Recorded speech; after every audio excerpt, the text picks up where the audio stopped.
Alright, we're going to take this RAM. It's DDR3. It's 4 gigabytes.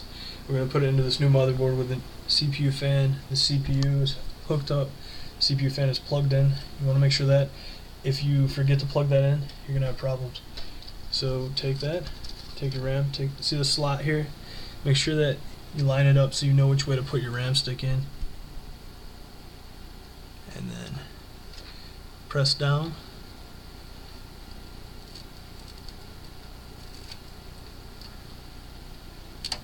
You hear a little click.